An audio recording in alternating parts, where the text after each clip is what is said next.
My hands are big, but they're not massive. I was quick, but not insanely quick. So I had to rely on skill a lot more. I had to study the game a lot more. Kobe Bryant was once asked what he felt about losing, and he said, "It's exciting. It sucks to lose, but the answers are always there." And then the interviewer assumes, yeah, you learn more when you lose, right? And he said, no, the answers are there whether you win or you lose. You just have to look at them. I want to break down what he means by look at them, because what he's referring to is the process of what athletes call studying the tape. It's been used by elite performers since video has been available.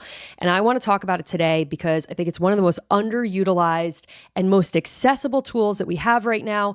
Everybody has access to footage of themselves or could create it. And I know most people don't like looking at themselves on camera, but I think if you have a process like Kobe's, you might be more willing to approach the footage of yourself knowing what you're getting out of it. So we're going to break down his process, and I'm going to make a case for why I think studying the tape should be essential for any communication or leadership strategy. Welcome to Read the Room. I'm Mary Falkenstern.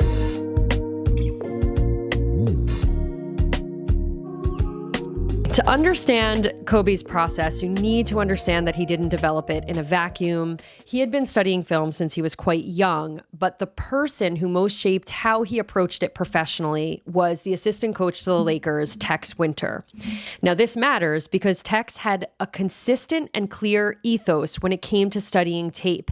And if you don't follow this, you cannot use the process. And it's this. You're never evaluating the person. You're evaluating the action within the system. So there's nothing personal here. The goal is to see as clearly as you can what's actually happening to make better decisions and get better outcomes. What does it look like to actually get that result? We're going to break this down in 3 parts, but we're going to start with the hardest one. The process should be exactly the same, whether you win or you lose. As you go back and you look and you find things that you could have done better. You find things that you've done well, that work. But the hardest thing is to face that stuff. Whether he wins or he loses, it's identical. He's going to go back, he's going to review what went well and what could have gone better. But then he shares what's the biggest resistance point for most people. You have to face it. He shares a story that I think demonstrates how this plays out in real life. When Kobe had retired, he started coaching his daughter's basketball team.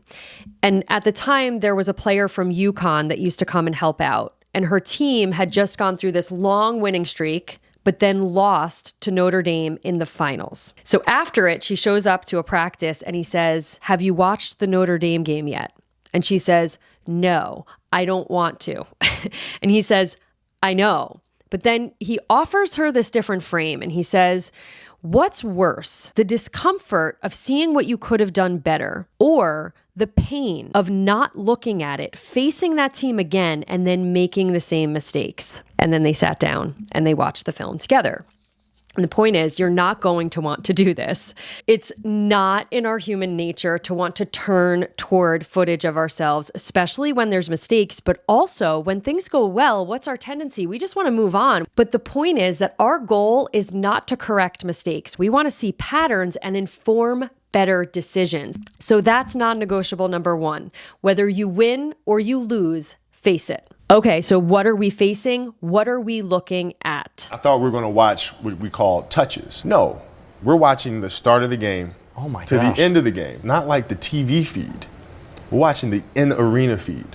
The layup line, the timeouts. It taught me to look at detail. Body language. Look at the energy between players. Look at the overall strategy and to look at how tactically things are manifesting themselves. Okay, so now we get more specific, but you'll notice that he never mentions correcting mistakes or refining technique. Of course, he's doing that with playback.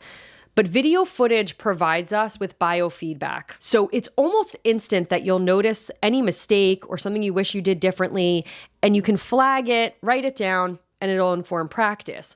What he's pointing out is something most people overlook: body language, energy between players, and the overall structure of the game. It's all contextual. And he mentions touches.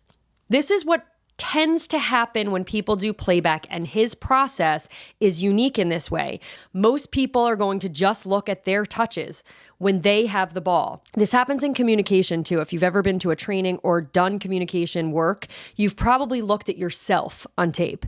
What he's doing, he's looking at the whole thing. And he even talks about studying the timeouts, the layup lines when people's guards are down, because that's when it's easiest to see the energy between people. In communication, the best way to do this is to watch footage with the sound off. So what's the payoff to this work? Because it sounds exhausting, doesn't it? Because I watched so much film, then it gave me the ability to see game in real time as if I was watching film. If you train yourself to watch hours and hours of film, the game's not moving that fast anymore. You can really recognize who's doing what and why. Then you can position guys in the right places in real time. Because he watched so much film, it was as if the game wasn't moving so fast.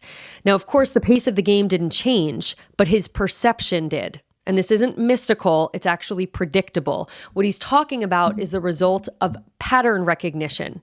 Because he spent so many hours studying film, more and more of what he was seeing on the court was familiar, which opens up mental capacity because he doesn't have to decode so many things coming at him at once, so that he could literally look at the court like he was studying tape. This is another level of mastery. This is not about talent. This isn't even about skill. This is somebody who is trained in perception, because what you're hearing is it's not even just about him performing well. He's able to see how to leverage the people on the court better, how to set them up for success. So do you see why this is powerful for leadership? Because you're looking at patterns beyond just yourself and seeing it in the scope of the domain which you're operating in. I hope this was helpful in giving you a different perspective of what you're looking at and why you might want to look at yourself on film. Remember that you already have access to everything that you need. It's really just the willingness to look at it and showing up and doing the work. I hope you found this helpful. Until next time, cheers.